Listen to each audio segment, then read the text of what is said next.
lang daw tao ang nakilamay sa isang patay sa Bohol. Pati na sandamakmak na gamo-gamo na ang hinala gawa ng mambabarang.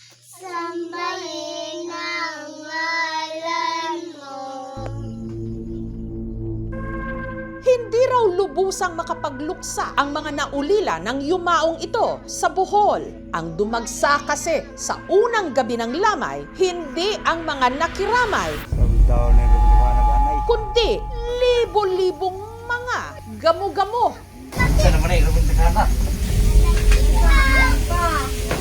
Ngayon pa talaga ako nakakita na ganito kadaming gamo-gamo na dumapo. Sa dami ng mga gamo-gamo, halos hindi na raw makalapit ang mga bisita sa kabaong.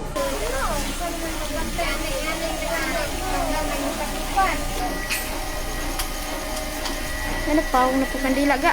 Adton ta ko sa lamay kay tanawon ta ba pero wala lang ko nagkay daghan kaayo di mapasok. Pero ang ipinagtataka ng anak ng yumao na si Flora, may iba naman daw nakaburol sa kanilang lugar nung gabing yon. Binurol yung papa ko. Halos wala naman po eh. Hindi naman tulad nung nasa nag-viral na video dito malapit sa amin. Pero bakit sa kanilang bahay lang daw sumalakay ang libo-libong gamo-gamo? Siguro yung nasa lamay hindi pa matanggap may siguro pag gustong gawin. Bali-balita tuloy ang nakaburol kasi di umano. Binarang, Baka kinulam. Kasi sobrang dami kasi. Nabulabog kami.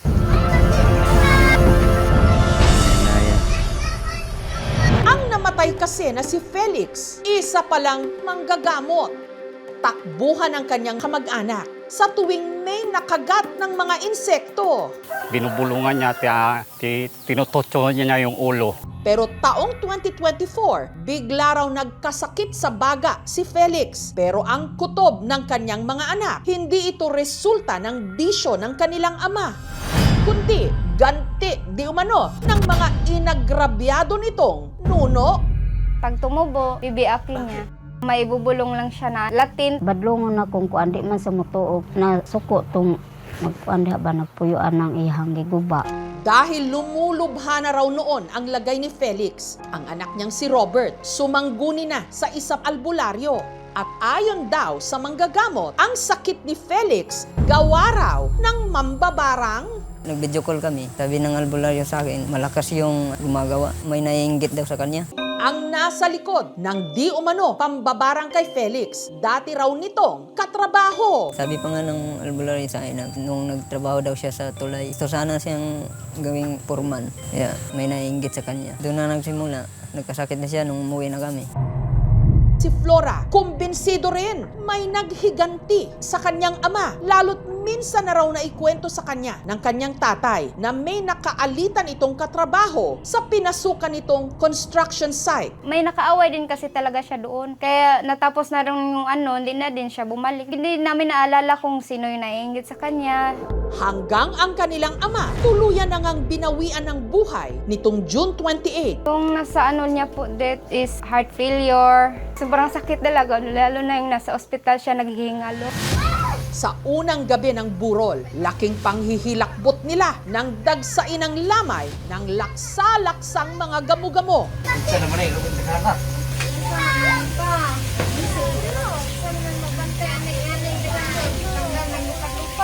Totoo nga bang binarang si Felix?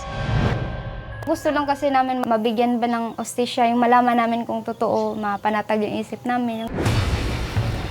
Hinanap ng aming team ang sinasabing dating mga katrabaho niya. Nas ubos kanang malaya ma'am, kanang nas ubos, makita-ra nimo.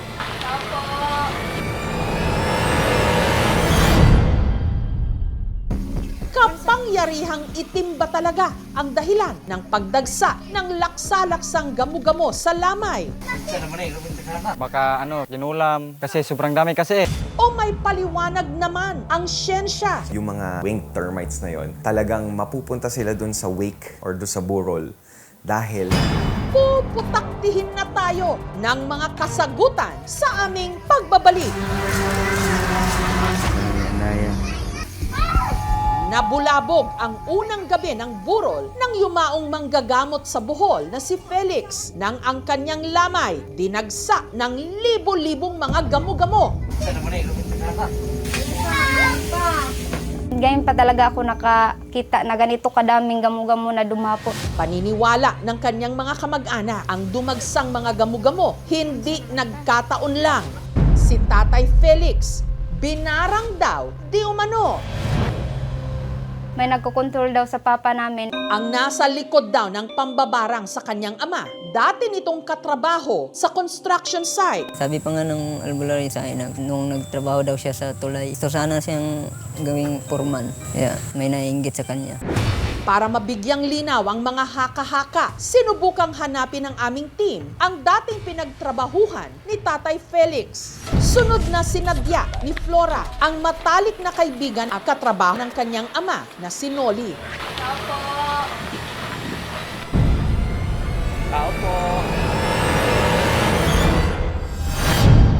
Para sa akin, walang mga galit sa kanila po kasi mabait talaga siya Sa nalaman ko, siya sakit na sakit sa kalooban ko kasi kasama kami. Tapos, ang bait-bait niya sa akin.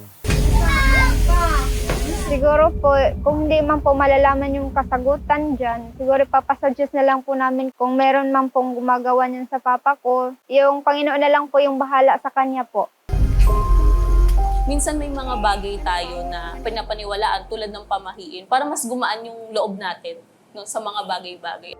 Ayon naman sa isang entomologist o eksperto sa mga insekto, simple lang daw ang dahilan kung bakit dumagsa ang laksa-laksang mga gamo-gamo sa burol ni Tatay Felix.